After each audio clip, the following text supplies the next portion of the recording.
our viewers who have joined us across the globe.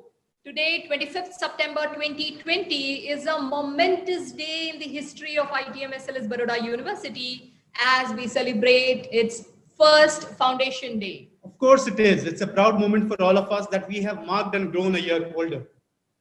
But when we measure the age of a university, we do not view it in terms of human age. Rather, we consider that our university has just got a year younger by engaging more younger students on the latest and youngest academic digital platforms.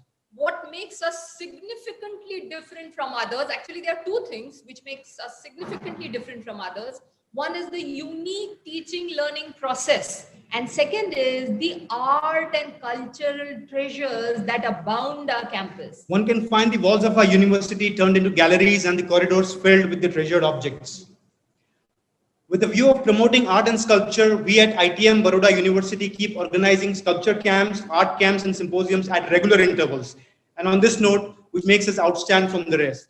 I, Professor Meghna Tribhuwan, and my colleague, Professor Rahim Munshi, we welcome you all to ITM SLS Baroda University, a place where knowledge finds its heart and cultures find their soul. Amid COVID-19 pandemic, a global health crisis which has affected the whole world, ITMBU takes a platform to salute all the coronavirus warriors who have put up a determined fight for an unprecedented disease with such a vast magnitude, thus contributing to the mission and acting as a responsible citizen, and with the view of promoting healthy behavior to reduce the spread. We have decided to take the Foundation Day celebration online. Foundation Day in the university is a day to set aside to celebrate and revisit our history as well as reconnect with the continuing journey of the university. We celebrate that we are blessed with such beautiful surroundings. We celebrate that we have wonderful facilities. We celebrate the joy of learning. We celebrate that we develop mind, body, and spirit of our students. We celebrate the bond that we share with our past and present members of our university. We celebrate the celebration. Dear viewers, on this great occasion, I am honored to welcome Honorable Shri Satyapal Malik Ji, Governor, Government of Meghalaya State. Sir, your presence here today underscores the value you attach to the legacy of our nation. Serving as the current governor, Government of Meghalaya, Sir was also the ultimate governor of the erstwhile crucial state of Jammu and Kashmir.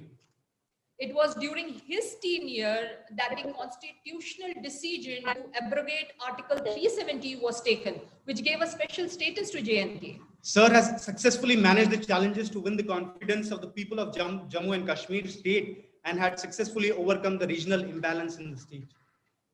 I am profusely elated to take an opportunity to invite Honorable Shri Satyapal Malik Ji to speak a few words on this occasion. Over to Governor's Office, Government of Meghalaya.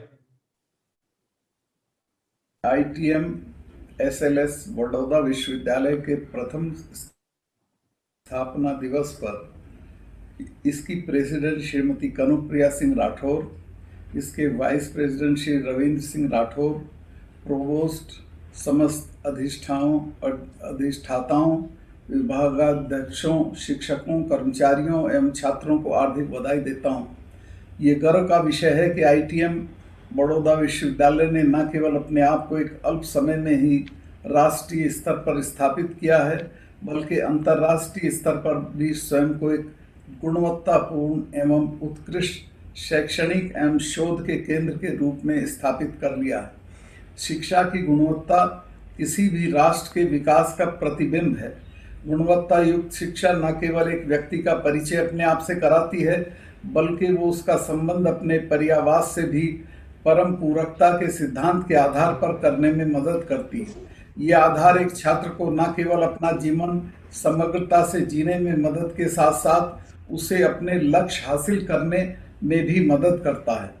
विश्वविद्यालयों की प्रमुख भूमिका है वैश्विक ज्ञान में निरंतर वृद्धि करने की प्रक्रिया में भाग लेना एवं उस ज्ञान को संबंधित घटकों को विशेष रूप से छात्रों तक पहुंचाने की प्रक्रियाओं का निर्माण कर उनको क्रियान्वित करना। अतः इस प्रकार विश्वविद्यालयों की छात्रों के भविष्य निर्माण में एक महती भूमिका है। इसी परिप्रेक्ष्य में शिक्षा संस्थानों को यह सुनिश्चित करना चाहिए कि उनका शैक्षिक एवं शोध का वातावरण उनके यहाँ प्रवेश लेने वाले छात्रों को अपनी मूल प्रतिभा को नई ऊंचाइयों पर पहुंचाने का अवसर प्रदान करे। साथ ही ये भी आवश्यक है कि उनके पास अपनी प्रतिभा को इच्छित दिशा में संपन्न करने के समुचित विकल्प एवं संसाधन हों।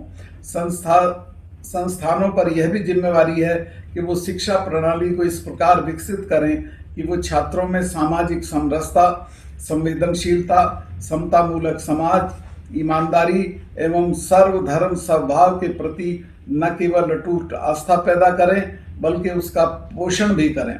शिक्षा व्यवस्था ऐसी हो जो छात्रों के दृष्टिकोण को बहुआयामी, जिसमें विज्ञान एवं कला दोनों का समुचित समावेश हो। संस्थान ये सुनिश्चित करे कि छात्रों के पास ये अवसर हो कि वो ज्ञान की विभिन्न धाराओं को समाहित कर सकें, जिससे वो अपने आसपास घट रही घटनाओं को एकीकृत और समन्वयवादी दृष्टिकोण से उसका विवेचन एवं समालोचना कर सकें। शिक्षा संस्थाओं पर और भी एक बड़ी जिम्मेवारी ये भी है कि वो छात्रों के व्यक्तित्व का इस प्रकार पोषण करें जिससे कि उनके छात्र राजनीतिक, सामाजिक एवं आर्थिक उच्चावचनों का दृढ़ता एवं सकारात्मकता के साथ सामना कर सकें। जैसा कि माननीय प्रधानमंत्री जी के नेतृत्व में संधारित नई शिक्षा नीति में निहित है एवं विश्व भर के श्रेष्ठतम विश्वविद्यालय उसका प्रयोग भी कर रहे हैं। शिक्षा व्यवस्था में उदारवादी शिक्षा संबंधी दृष्टिकोण का समावेश किया जाना चाहिए। इस दृष्टिकोण की मूल भावना छात्रों में रचनात्मकता, सुलझाव मूलक सोच, समूह भावना, उत्कृष्ट संप्रेषण क्षमता आदि को मजबूत आधार प्रदान करना है। इस प्रकार का आधार किसी भी संभावित कठिनाइयों में छात्रों को न केवल दिए हुए दायित्व को श्रेष्ठतम रूप से करने बल्कि उन्हें अपने जीवन को संयोजित करने में भी मदद करता है। उदार शिक्षा आधारित दक्षता को हासिल करने के लिए आवश्यक है कि गुणवत्तापूर्ण पाठ्यक्रम के साथ साथ शिक्षा संस्थान अध्ययन और अध्यापन की पद्धति पर भी उतना ही ध्यान दें। ये प्रक्रिया रोजमर्रा के जीवन में जितना समीप होगी उतना ही छात्रों को उसे समझने में आसानी होगी। यहाँ शिक्षकों का दायित्व बढ़ जाता है। शिक्षक ज्ञान को जितना अधिक दैनंदिनी प्रक्रियाओं से जोड़कर छात्रों को समझाएंगे उतना ही अधिक छात्र उस ज्ञान का अपने जीवन में समुचित उपयोग कर सकेंगे एवं उसका उपयोग समाज के उन्नयन में कर पाएंगे। स्थापित तथ्य है कि अगर ज्ञान को किसी क्रिया के माध्यम से समझाया जाता है तो ऐसी प्रक्रिया छात्रों को किसी विषय वस्तु के समझने में अधिक कारगर होती है। अतः शिक्षा संस्थानों का ये प्रयास होना चाहिए कि शिक्षा व शिक्षण प्रक्रिया में अधिक से अधिक क्रिया आधारित अध्यापन प्रक्रिया का समावेश। नई शिक्षा नीति में स्पष्टतया उल्लेखित है कि हर पाठ्यक्रम को ये निश्चित करना होगा कि उसे पूरा करने पर छात्रों को कौन सी विषयगत दक्षता हासिल होगी। हर विषय का इन दक्षताओं को हासिल करने में योगदान की पूर्ण जानकारी छात्रों के पास होनी चाहिए। जैसा कि माननीय प्रधानमंत्री जी ने नई शिक्षा नीति को राष्ट्र को समर्पित करते हुए कहा था कि आज आवश्यकता है कि शिक्षण व्यवस्था का केंद्र क्या से बदलकर कैसे होता है किया जाना चाहिए। ये प्रक्रिया छात्रों की ज्ञान के प्रति अधिक प्रेरित व आत्मविश्वास पैदा करेगी जो उन्हें उद्यमिता की राह पर ले जाने में भी सक्षम होगी।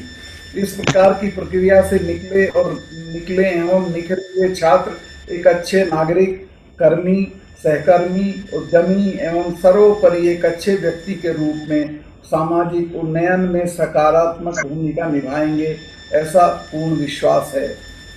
मेरे संज्ञान में आया है कि ITM बड़ौदा विश्वविद्यालय मेरे द्वारा अब तक कही गई सभी बातों का, जैसे छात्रों में मौलिक दक्षता पैदा करना, विषयगत दक्षता पैदा करना, ज्ञान को और क्रियात्मक बनाना आदि को पहले ही न केवल लागू कर चुका है बल्कि उसका उपयोग छात्रों के भविष्य निर्माण में भी कर रहा है। साथ ही इस विश्वविद्यालय द्वारा अपनी शिक्षण प्रक्रिया को इस प्रकार निर्माण किया है कि वे छात्रों के जीवन के सभी आयामों को विकसित किया जा सके, जैसे कला, संगीत, खेल, विज्ञान, योग आदि, जिससे उसके एकीकृत व्यक्तित्व का विकास हो सके। इतने कम समय में ये उपलब्धि हासिल करना प्रदेश के अन्य विश्वविद्यालयों के लिए भी प्रेरणा का स्रोत है। मैं इस हेतु ITM SLS बड़ौदा विश्वविद्यालय को पुनः साधुवाद देता हूँ और कामना करता हूँ कि वो अपने द्वारा निभाई जा रही रचनात्मक भूमिका को सतत रखेंगे। धन्यवाद। Thank you, sir. We wish to express our gratitude to Honorable Shri Satyapal Malik ji, Governor, Government of Meghalaya, for being with us on this event. Your vision and gentle words are a source of